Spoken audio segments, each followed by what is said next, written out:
जय श्री कृष्ण, राधे राधे। मित्रों, संजय 12मा श्लोकनी अंदर भगवानना विश्वरूपનું વર્ણન करता बात करी कि दिवी सूर्य सहस्त्रस्य भवेत युगपत उत्थिता।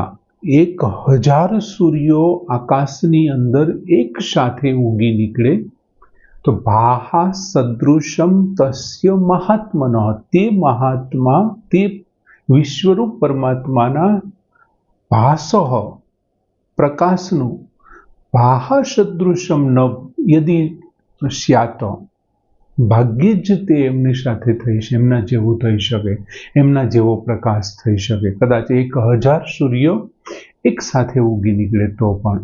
અને હવે વર્ણન કરતા આગળ વાત કરે છે કે તત્ર એકસ્થમ જગત કૃત્સ્નમ પ્રવિભક્તમ અનેકદા अपश्यत देव देवस्य शरीरे पांडवः तदा।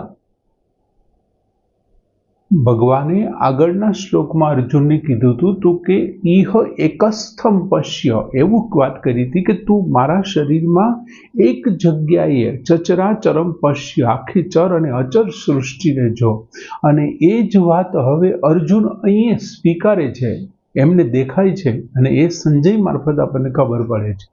तत्र एकस्थम जगत कृत्स्नम प्रविभक्तम अनेकधा अपश्यत देवदेवस्य शरीरे पांडवः तदा। तदा एटले ते वखते, त्यारे, पांडवः एटले पांडु पुत्र अर्जुने देवदेवस्य तत्र शरीरे, देवदेवस्य देवोना देव भगवानना तत्र शरीरे, त्या शरीरमा, ते शरीरमा एकस्थम, एकस्थम एटले एक जग्याए स्थित, प्रविभक्तम अनेकधा, अनेकधा एटले अनेक प्रकारे, प्रविभक्त विभाजित थयेलु, विभाजित जगत कृत्स्नम, कृत्स्नम जगतम, संपूर्ण जगत ने अपश्यत एटले जोयुं। ए वखते पांडुपुत्र अर्जुने देवदेवस्य तत्र शरीरे, देवोना देव भगवानना ते शरीरमा एकस्थम, एक जग्याए स्थित, अनेकधा प्रविभक्तम कृत्स्नम जगतम, अनेक प्रकारे विभाजित संपूर्ण जगत ने अपश्यत एटले जोयुं। हवे तत्र एकस्थम जगत कृत्स्नम प्रविभक्त अनेकधा। હવે અહીં શબ્દ વાપર્યો છે અનેકધા, એટલે અનેક પ્રકારે, અનેક વિભાગોમાં જે વિભક્ત થયેલું છે, વહેંચાયેલું છે, અનેક વિભાગોમાં। જો છે કઈ જગ્યાએ એકસ્થમ, એક જ સ્થળે, શરીરના કોઈ પણ એક સ્થળમાં જે ભગવાન કૃષ્ણ હાથમાં ચાબુક અને લગામ લઈને બેઠા છે, એ કૃષ્ણના શરીરના એક અંશની અંદર આખા ચરાચર કૃત્સ્નમ જગતમ એકસ્થમ, અને એ પાછું કૃત્સ્નમ જગતમ કેવું છે તો કે અનેકધા છે, અનેક પ્રકારે, અનેક વિભાગોમાં વિભક્ત થયેલું છે। કોઈ એક જ નથી કે ભાઈ જીવ સૃષ્ટિ તો કે આ, પછી જળ સૃષ્ટિ તો કે આ, એમ નહીં, અનેક રીતે વિભાગોમાં। જીવ સૃષ્ટિ છે તો એમાં દેવતાઓનો વિભાગ છે, એમાં મનુષ્યનો વિભાગ છે, એમાં પશુઓનો વિભાગ છે, એમાં પક્ષીઓનો વિભાગ છે, પૃથ્વી છે, એમાં સમુદ્રો છે, એમાં નક્ષત્રો છે, આમ વગેરે અનેક પ્રકારના વિભાગોમાં એ વિસ્તાર સહિત રહેલું છે।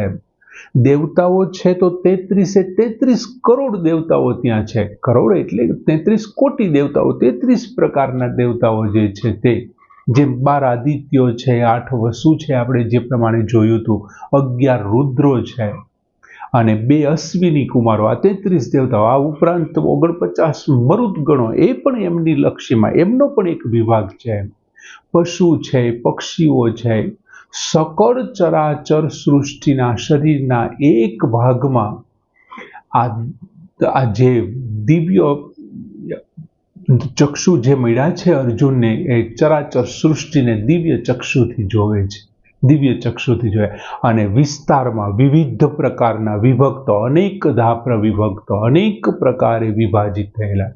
એટલે કે ભગવાન શ્રી કૃષ્ણના સામાન્ય શરીરમાં એક અંશની અંદર ચર અને અચર બ્રહ્માંડના રૂપમાં છે. બ્રહ્માંડના રૂપમાં નોખા જે અનંત કોટી બ્રહ્માંડ છે એમના રૂપમાં, આ 33 કોટી દેવતાઓ છે એમના દેવતાઓના રૂપમાં છે, મૃતગણોના રૂપમાં છે, વ્યક્તિઓના રૂપમાં. હવે વ્યક્તિ હોય તો પછી એના બધા વિભાજન આવે. દાખલા તરીકે વ્યક્તિ છે તો એના વિભાજનમાં શું આવે તો કે 4 પ્રકારની સૃષ્ટિ એમાં આવે. જરાયુજ પ્રકારની સૃષ્ટિ છે, માતા પિતાને કારણે જે ઉત્પન્ન થયેલી. અંડજ પ્રકારની સૃષ્ટિ છે.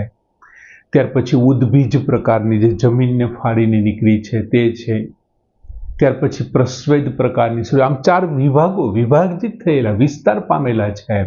માત્ર ખાલી વ્યક્તિ છે તો વ્યક્તિ એટલું જ નહીં, દેવતાઓનો એક વિભાગ છે તો માત્ર દેવતાઓ નહીં, બધા દેવતાઓ.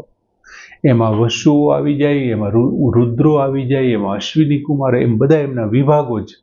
પછી બીજું શું છે તો કે સ્થાવર અને જંગમ છે. સ્થાવર અને જંગમ જે હલનચલન નથી કરી શકતા તેવા, બીજે જઈ શકે છે તેવા પશુ પક્ષીઓ પ્રાણીઓ, એ પણ એમનો પણ એક વિભાગ છે. એમાંથી કોઈ જોવું હોય તો એ પણ જોઈ શકે.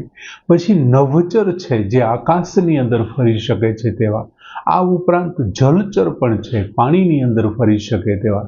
આમ 84 લાખ યોની જે છે, એ ઉપરાંત 14 ભુવન છે.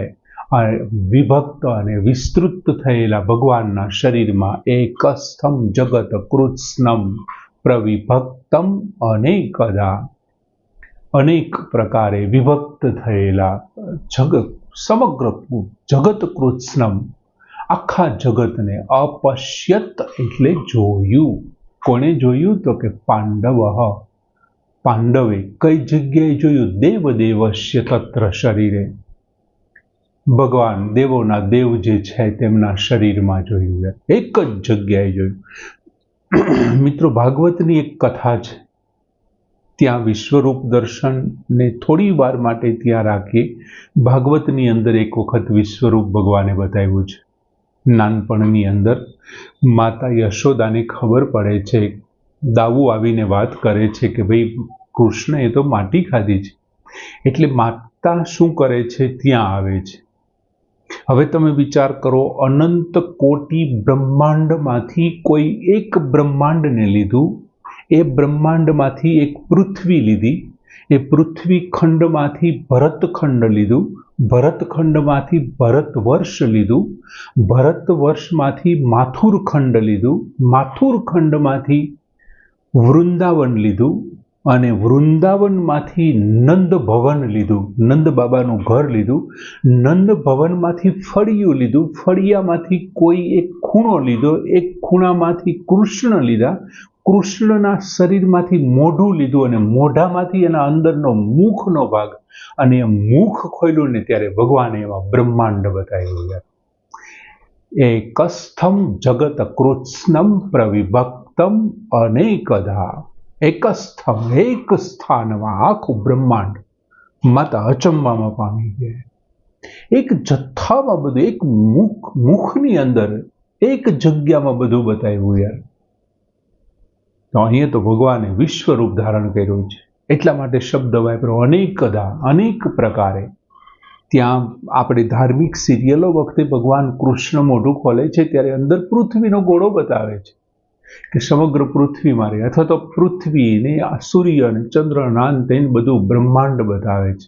પણ એમના મુખની અંદર એ બ્રહ્માંડના દર્શન કરાવનાર અત્યારે ભગવાન કૃષ્ણ એ વિશ્વરૂપ ધરીને બેઠા છે, વિશ્વરૂપ દર્શન કરાવે છે દિવ્ય દ્રષ્ટિ મારફત. તો પછી આ સાચું જ છે. તત્ર એકસ્થમ જગત કૃત્સ્નમ પ્રવિભક્તમ અનેકદા. અને પછી શબ્દ વાપર્યો છે અપશ્યત દેવ દેવસ્ય શરીરે પાંડવ તદા. હવે તદા શબ્દ, તદા એટલે ત્યારે. હવે એવો શબ્દ શું કામ વાપર્યો તો કે ત્યારે એટલે ક્યારે? તો કે જ્યારે દિવ્ય દ્રષ્ટિ મળીને એ જ સાથે, જેવી દિવ્ય દ્રષ્ટિ મળી એની આંખો તો ખુલી જતી, દેખાતું નહોતું, અને જેવી અંદર દિવ્ય દ્રષ્ટિ ગઈ એટલે દેખાવાનું ચાલુ થયું ને ત્યારે જ દિવ્ય સ્વરૂપ દેખાડ્યું. ભગવાને જેવું દિવ્ય સ્વરૂપ દેખાડ્યું ને તેવું જ એમણે જોઈ લીધું. અર્જુને અપશ્યત શબ્દ છે, જો જોયું. ભગવાને જેવું દિવ્ય સ્વરૂપ દેખાડ્યું તેવું જ જોયું, અને ભગવાને જેવું દેખાડ્યું તેવું જ જોયું. એમાં કોઈ પણ જાતના ફેરફાર વિના અર્જુને છે દિવ્ય સ્વરૂપના દર્શન કર્યા. એમ સંજયે અગાઉ જે પ્રમાણે વર્ણવ્યું કે આવું છે આવું છે આવું છે, એકદમ એવું જ જોયું. તત્ર એકસ્થમ જગત કૃત્સ્નમ પ્રવિભક્તમ અનેકદા અપશ્યત. એમણે એવું જ જોયું. જે મનુષ્ય લોકથી આપણે એક રીતે જોઈએ ને તો એક વસ્તુ બીજી વસ્તુથી જુદી પડે. મનુષ્ય લોકથી દેવલોક જુદો પડે છે, અને દેવલોક એટલા માટે જુદો પડે છે કે ત્યાંના વિલક્ષણ છે, એમના લક્ષણો આમના કરતાં જુદા છે. જેમ કે આપણે અહીંયા રાત્રિ 12 કલાકની, દિવસ 12 કલાકનો, તો ત્યાં તો સૌ જુદું જ છે. એક મહિનાઓ વીતી જશે, અમુક વર્ષ વીતી જશે, ત્યારે ત્યાં રાત દિવસ પૂરા થશે. એટલે આમ ઘણી બધી બાબતોમાં દેવલોક છે વિલક્ષણ છે, અને દેવલોકથી ભગવાન છે ને એ અનંત ગણા વિલક્ષણ છે. દેવો કરતાં અનંત ગણા વિલક્ષણ.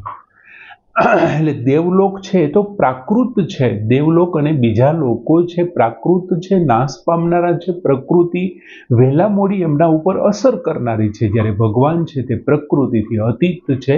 એટલા માટે અહીંયા કદાચ શબ્દ સંજય વાપરો હશે. દેવદેવશ્ય તત્ર શરીરે. તે દેવોના પણ દેવ છે, અને એમના શરીરમાં આવ્યું. સરસ મજાનો, બહુ સરસ.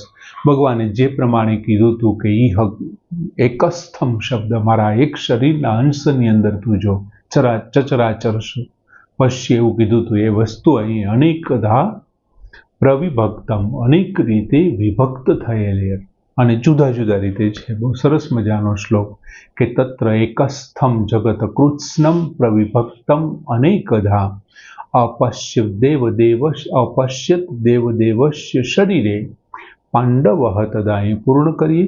જય શ્રી કૃષ્ણ.